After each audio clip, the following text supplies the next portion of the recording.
여러분, 한 주간 평안하셨습니까? 오늘 우리는 우리 주변에서 아니면 어쩌면 이 자리에 앉아 계신 여러분 자신의 모습일지도 모른 아주 현실적이면서도 가슴 먹먹한 이야기로 시작하려고 합니다.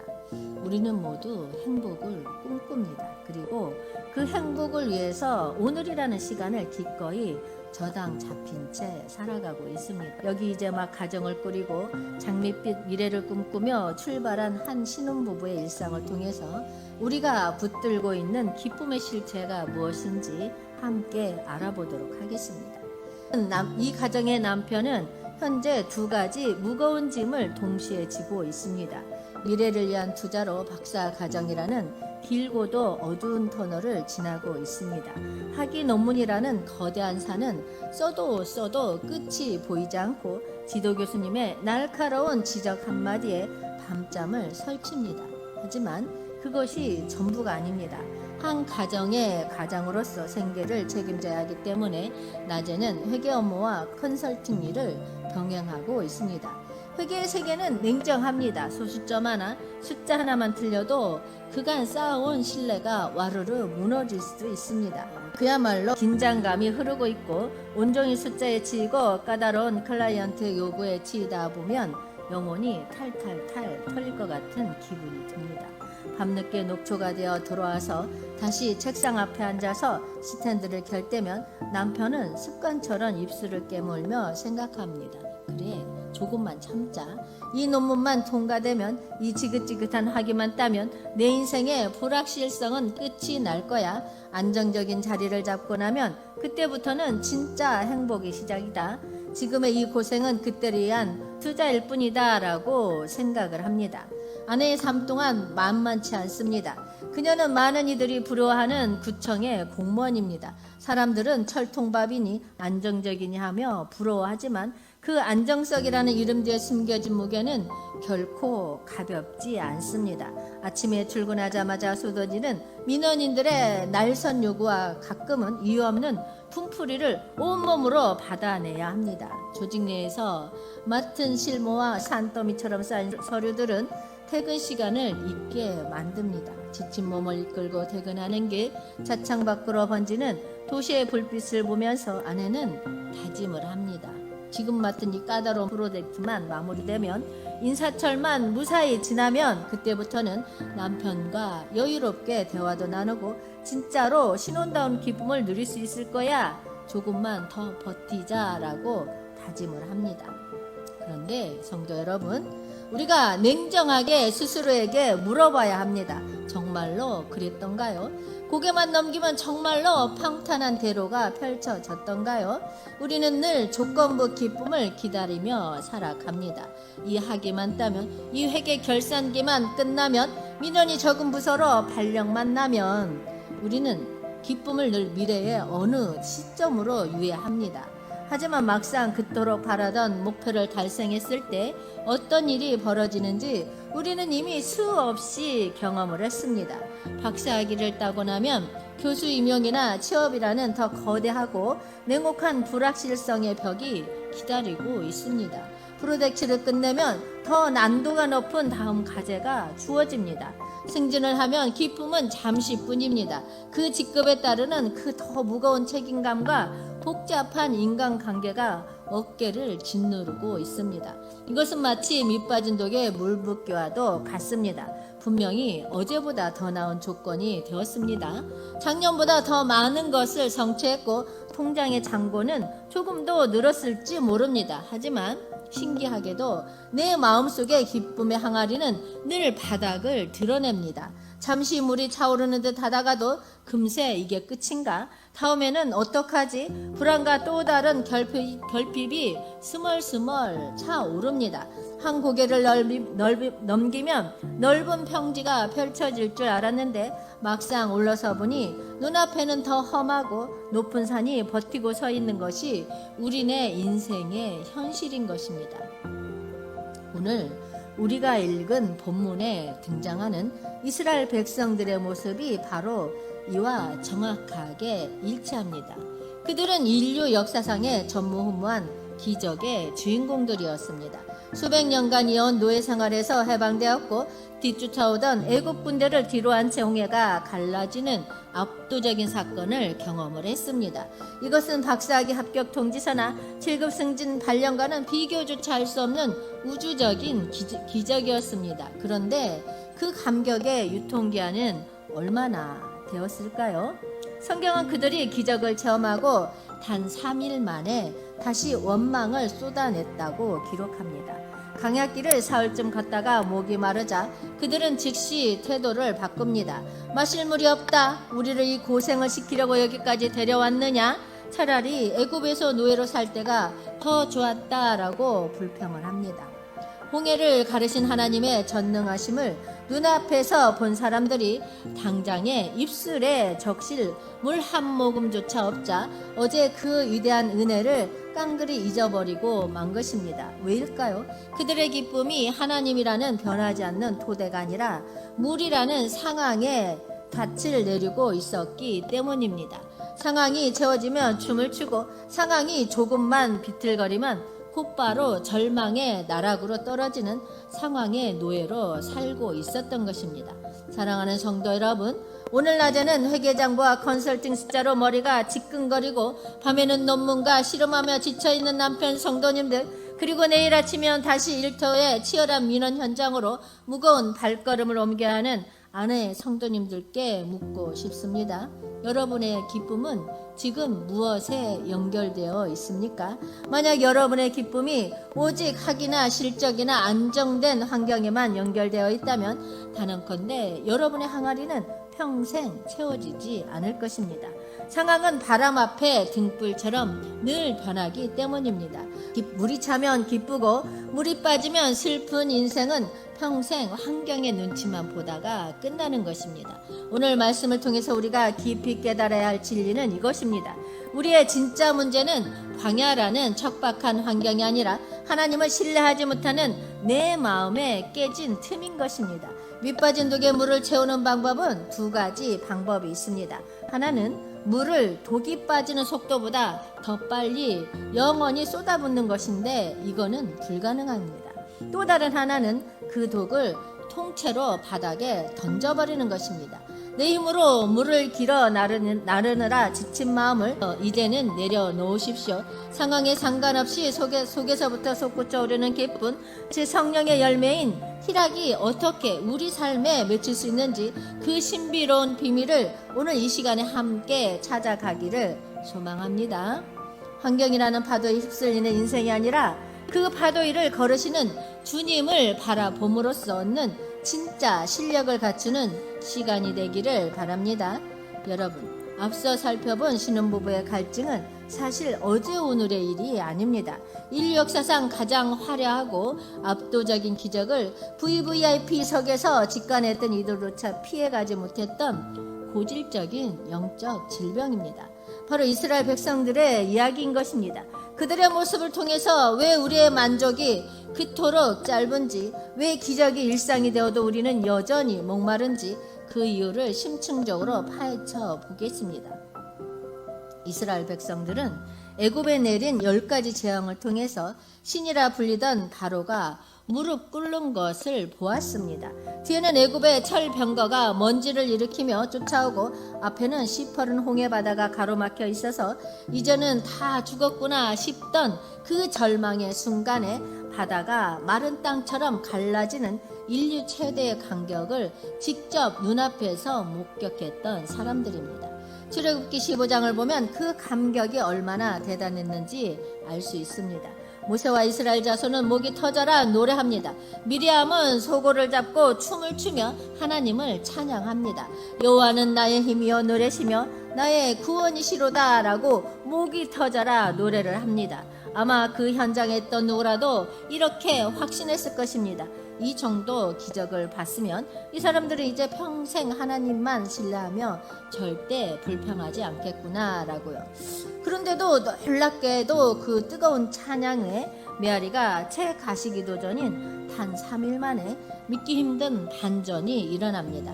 성경은 출애굽기 15장 후반부에서 그들이 광야로 들어서자마자 마라라는 곳에 이르렀고 그곳에 물이 써서 마시지 못하게 되자 곧바로 지도자 모세를 향해서 거친 원망을 쏟아냈다라고 되어 있습니다. 기적의 유통기한은 고작 사흘이었습니다. 그들은 차라리 애굽에서 바다가 갈라지는 것을 본 압도적인 감격도 당장 입술을 적실 물 한 모금이 없자 순식간에 증발해 버렸습니다. 출애굽기 16장을 보면 배가 조금 고파지자 그들은 차라리 애굽에서 고기가마 곁에 앉아 떡을 배불리 먹던 때가 좋았다라고 통곡합니다. 채찍질 당하며 울부짖던 노예 생활을 고기 먹던 그리운 시절로 미화하기까지 합니다. 출애굽기 17장은 다시 물이 없자 이번에는 모세에게 대들며 심지어 하나님을 시험합니다. 여호와께서 우리 중에 계신가 안 계신가 의심하기 시작하는 것입니다. 여러분, 이들이 기적을 몰라서 불평한 게 아닙니다. 그들은 매일 아침 텐트 문만 열면 하늘에서 내려온 만나가 땅에 가득한 것을 보았습니다. 어쩌다 한 번 일어나는 기적이 아니라 매일의 식탁이 기적으로 차려지는 기적의 일상을 살고 있었습니다. 그런데 왜 그들은 여전히 목말랐고 여전히 불행했을까요? 여기서 우리는 인간이 가진 뿌리 깊은 영적 질병인 적응의 저주를 발견하게 됩니다.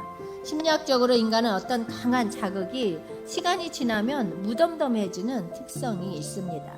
처음에는 박사과정에 합격한 것만으로도 구청 공무원으로 임용된 것만으로도 세상을 다 얻은 것 같았습니다. 하지만 그 기쁨은 오래가지 않습니다. 그 상태가 일상이 되는 순간 그것은 더 이상 기쁨이 아니라 당연한 권리가 되어버리는 것입니다.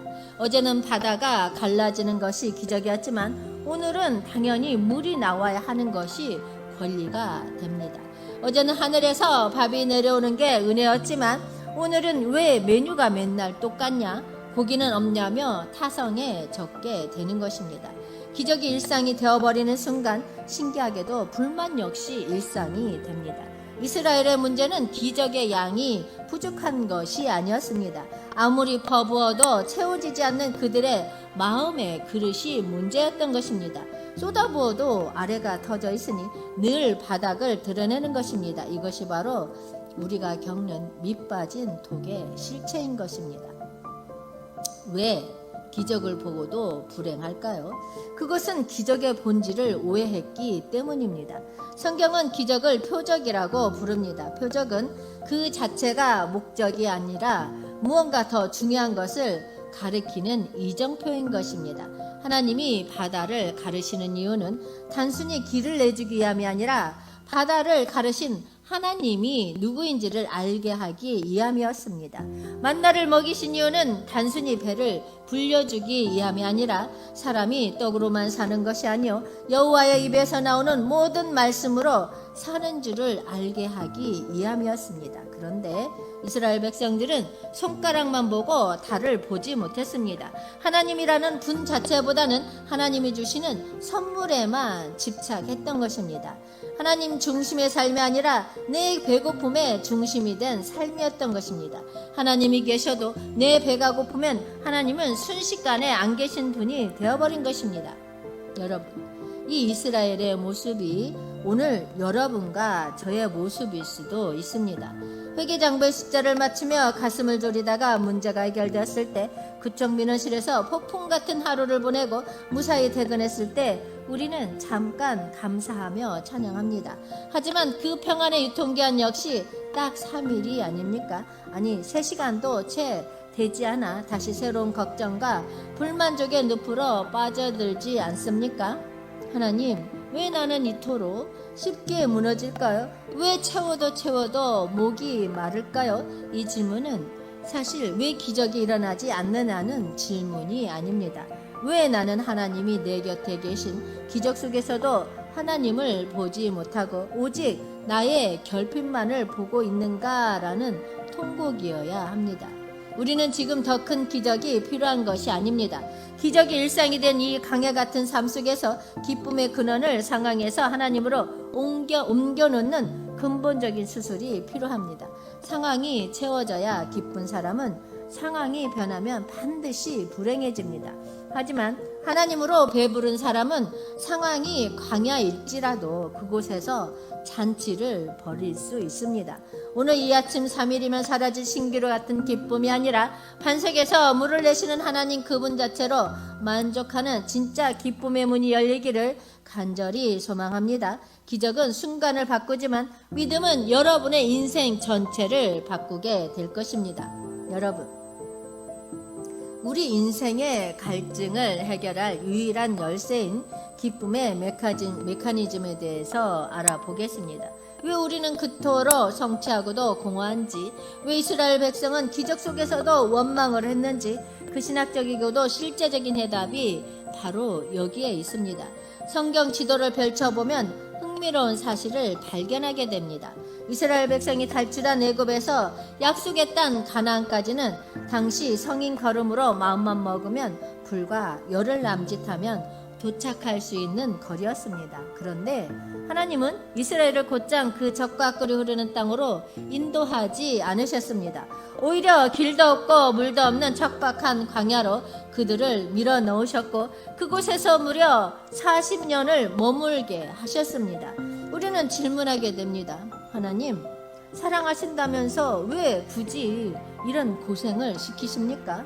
빨리 가나안에 들여보내서 맛있는 것 먹이고 편히 쉬게 하시는 게 진짜 사랑 아닙니까? 라고 질문을 하게 됩니다. 여기서 우리는 기쁨에 간 하나님의 놀라운 역설을 발견하게 됩니다. 하나님께서는 이스라엘을 가나안에 들여보내는 것보다 이스라엘 백성의 마음속에 뿌리 깊게 박힌 애굽을 뽑아내는 것이 더 시급했습니다. 몸은 홍해를 건너 광야로 나왔지만 그들의 기쁨을 느끼는 방식, 즉 기쁨의 회로는 여전히 애굽의 노예 시절 방식에 머물러 있었기 때문입니다. 하나님은 광야라는 거대한 교실에서 우리 인생의 운영체제를 완전히 바꾸기를 원하십니다. 그것은 채워짐에서 연결됨으로 전환입니다. 세상이 가르치는 기쁨, 즉 애굽의 기쁨은 철저히 외부로부터 무언가가 들어와야 만족하는 채워짐의 방식입니다. 내 창고에 곡식이 쌓여야 하고 고기 가마 곁에 앉아 배를 불려야만 비로소 이제 살만하다, 기쁘다라고 느끼는 방식입니다. 이 메커니즘의 치명적인 약점은 두 가지입니다. 첫 번째는 조건적입니다. 채워지면 웃지만 비워지면 즉시 절망합니다. 두 번째는 중독적입니다. 한번 채워지면 금세 적응해버리고 더 크게 자극적인 채워짐을 요구합니다. 광야에서 이 채워짐의 회로를 돌리면 백전백패할 수밖에 없습니다. 왜냐하면 광야는 근본적으로 비워져가는 곳이기 때문입니다. 하나님은 우리를 이 실패할 수밖에 없는 회로에서 건져내기를 원하십니다. 하나님이 광야에서 이스라엘에게 그리고 오늘 우리에게 가르치시는 새로운 방식은 연결됨입니다. 기쁨은 외부에서 무엇을 들어오는 채워짐의 문제가 아니라 내 영혼이 누구에게 붙어 있는가라는 연결됨의 문제인 것입니다. 이스라엘의 진짜 문제는 배고픔이라는 환경이 아니었습니다. 천지 만물을 지으신 하나님이 지금 나를 먹이고 계신다는 확신이 없는 것이 진짜 문제였던 것입니다. 아무리 배가 불러도 내일은 안 주시면 어떡하지? 라는 불안이 있었다면 그것은 기쁨이 아닙니다. 반대로 비록 지금 주머니가 비어있고 광야 한복판에 있어도 온 우주의 주인이신 하나님이 나의 아버지시며 그분이 나를 결코 포기하지 않으신다는 사실에 강력하게 연결되어 있다면 그 사람은 노래할 수 있습니다. 애굽에서는 무엇을 가졌는가가 그 사람의 가치와 기쁨을 결정했습니다. 벽돌을 많이 찍어내야 대접받고 소유가 많아야 행복했습니다. 하지만 하나님 나라의 법칙은 다릅니다. 내가 누구의 자녀인가라는 정체성이 기쁨의 근거입니다. 하나님은 이스라엘이 만나를 먹으며 단순히 와 배부르다 라고 말하기보다 오늘도 하나님이 나와 함께 하시는구나 라고 고백하기를 원하십니다. 만나는 단순히 배를 채우는 음식이 아니라 하나님과 이스라엘 백성을 잇는 생명의 탯줄이었습니다. 기쁨은 상황이 나아져서 얻는 보너스가 아닙니다. 내가 생명의 근원이신 하나님께 단단히 접붙여져 있다는 사실을 확인할 때 터져 나오는 영혼의 깊은 안도감입니다. 여러분이 갈망하는 박사학위는 채워짐이 정말 여러분을 영원히 행복하게 해줄까요? 7급, 6급, 5급으로 올라가는 그 성취가 여러분 영혼의 갈증을 완전히 해결해 줄까요? 냉정하게 말씀드리면 결코 그렇지 않습니다. 채워짐을 통한 기쁨은 반드시 또 다른 결핍을 부르는 중독으로 변할 뿐입니다. 진짜 기쁨은 여러분의 학위 논문이나 인사고과 점수가 아니라 여러분을 안고 광야를 걷고 계시는 하나님과의 연결됨에 있는 것입니다. 회계장부의 숫자가 맞지 않아 가슴이 덜컥 내려앉는 그 불안한 순간에도, 악성민원에 시들려 눈물이 핑 도는 그 쓸쓸한 퇴근길에도 여러분은 스스로에게 물어야 합니다. 나는 지금 주님과 연결되어 있는가? 주님은 지금 여러분에게 말씀하십니다. 얘야, 너의 박사학위보다, 너의 업무 성과보다 나는 너라는 존재 자체와 깊이 연결되고 싶어서 이 강야로 너를 불렀단다. 여기서 나와 연결되는 법을 배우면 너는 나중에 가나안에 가서 풍요 속에 살더라도 상황에 휘둘리지 않는 진짜 기쁨의 주인이 될 수 있단다 라고 말씀하고 계십니다. 사랑하는 여러분, 기쁨은 사건이 아니라 해석입니다. 그리고 그 해석의 힘은 하나님과의 관계에서 나오는 것입니다. 환경이 바뀌기를 기도하기보다 내 영혼의 안테나가 하나님께 주파수를 맞추고 있는지 점검하십시오. 무엇이 있느냐가 아니라 누구 함께 있느냐가 인생의 답인 것입니다. 세상은 끊임없이 우리에게 더 채워야 행복하다, 아직 부족하다라고 속삭이며 우리를 밑빠진 독의 노예로 만듭니다. 하지만 성령님은 우리에게 오늘도 말씀하십니다. 이미 너는 가장 완벽하고 풍성한 분과 연결되어 있다. 이 연결됨의 비밀을 깨닫는 순간 여러분이 서 있는 메마른 광야는 더 이상 고통의 땅이 아니라 축제의 장소로 변할 것입니다. 그 하늘의 기쁨, 세상이 줄 수 없고 세상이 빼앗을 수도 없는 진짜 희락의 주인공이 되시기를 주님의 이름으로 간절히 소망합니다. 사랑하는 여러분, 이제 우리는 광야라는 공간을 바라보는 우리의 관점을 완전히 뒤집어 놓는 영적 통찰의 시간을 가지려고 합니다. 우리가 고통이라 부르고 결핍이라고 부르는 그 광야 속에 감추어진 하나님의 절절한 사랑과 그 사랑을 오해하고 있는 우리의 비극을 정직하게 대면해 봅시다. 우리는 흔히 광야를 버려진 땅, 외로운 시간이라고 생각합니다. 사방을 둘러봐도 나를 도와줄 사람 하나 없고 뜨거운 태양과 거친 모래바람뿐인 곳이라고 여깁니다. 그래서 광야에 서면 우리는 즉시 하나님, 왜 나를 여기 홀로 버려 주셨습니까? 라고 항의합니다. 하지만 하나님께서는 오늘 우리에게 광야의 진짜 풍경이 어떠했는지를 전혀 다른 각도에서 말씀해 주십니다. 신명기 1장 31절 말씀입니다. 사람이 자기 아들을 안는 것 같이 너희의 하나님 여호와께서 너희가 걸어온 길에서 너희를 안으사 이곳에서 이르게 하셨느니라. 아멘. 이 말씀을 깊이 묵상해 보십시오. 이스라엘이 걷던 그 거친 자갈길, 발부릅뜨는 광야길은 사실 그들이 혼자 걸었던 길이 아닙니다. 그 길은 하나님이 그들을 품에 안고 걷던 길이었던 것입니다. 아이가 아버지의 품에 안겨 있을 때를 상상해 보십시오. 아이의 발은 땅에 닿지 않습니다. 아이는 자기가 어디로 가는지, 앞에 어떤 낭떠러지가 있는지 알지 못하지만 아버지는 그 모든 장애물을 직접 발로 차내며 아이를 보호하고 목적지까지 옮깁니다. 사실 광야의 40년은 이스라엘 백성이 고생한 시간이 아니라 하나님이 그 무거운 이스라엘 백성을 품에 안고 묵묵히 버티신 시간이었습니다. 여러분의 인생도 마찬가지입니다. 박사과정의 막막한 직장에서의 치열한 생존 싸움 속에서 여러분은 혼자 걷고 있다고 생각하셨겠지만 사실 하나님은 단 한순간도 여러분을 땅에 내려놓으신 적이 없습니다. 그분은 지금도 여러분을 안고 그 파도를 넘고 계십니다. 그런데 여기에 우리 인생의 슬픈 비극이 있습니다.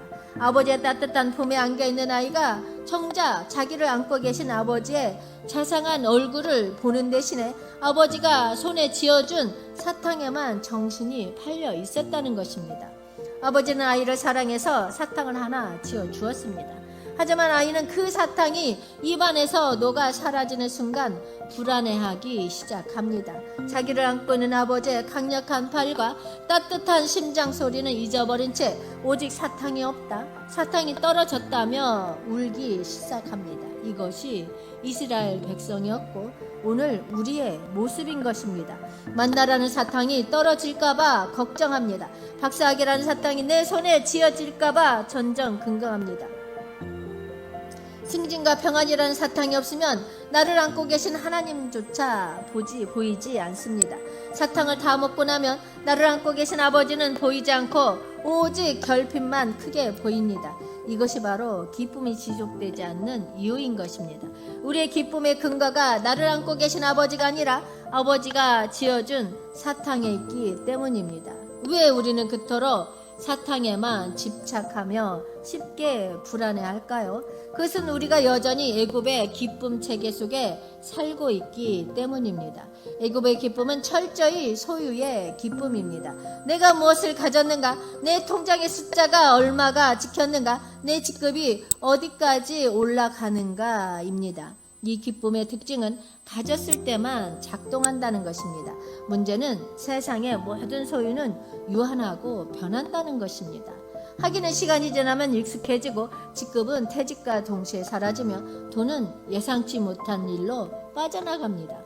그래서 소유에 기반한 기쁨은 필연적으로 불안함을 동반합니다. 이것을 뺏기면 끝이고 사라지면 내 존재 가치도 사라질 것 같기 때문입니다.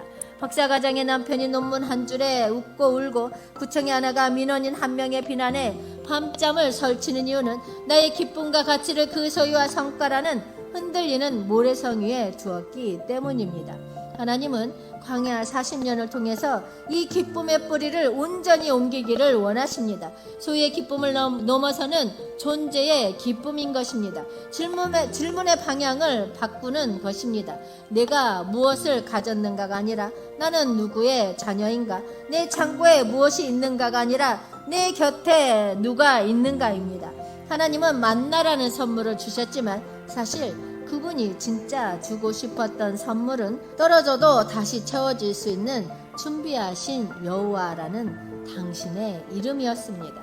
선물이 잠시 없어도 선물을 주시는 분이 내 곁에 계시다면 그것은 결핍이 아닙니다. 아이가 아버지의 품에 안겨 있다면 당장 손에 사탕이 없어도 아버지가 굶기지 않을 것을 믿고 평안히 잠들 수 있는 것과 같습니다. 이것이 광야에서만 배울 수 있는 신비로운 평안입니다. 하나님이 계시니까 괜찮다. 하나님이 나를 안고 계시니까 이 길은 안전하다. 이 믿음이 내 영혼에 닻이 될 때 비로소 상황을 압도하는 진짜 기쁨이 시작되는 것입니다. 사랑하는 여러분, 오늘 여러분의 시선을 어디를 향하고 있습니까? 하나님이 주신 선물만 뚫어지게 보고 계십니까? 아니면 그 선물을 지어주시고 여러분을 안고 계시는 하나님의 얼굴을 보고 계십니까? 지금 박사 논문이 막혀서 괴로우십니까? 직장에서 내 성과가 인정받지 못해서 분노가 치미십니까? 그것은 지금 여러분의 시선이 사탕에만 고정되어 있다는 신호일 수 있습니다. 사탕이 흔들리니 인생 전체가 흔들리는 것입니다. 그때 고개를 들어 여러분을 안고 계신 아버지를 보십시오. 이번 한 주 여러분, 이제 우리는 지금까지 나는 말씀의 거울 앞에 우리 자신을 비추어 보아야 합니다. 오늘 여러분의 마음을 지배하고 있는 감정은 무엇입니까? 상황에 휘둘리지 않는 깊은 평안입니까? 아니면 여전히 쏟아부어도 채워지지 않는 영혼의 허기짐입니까?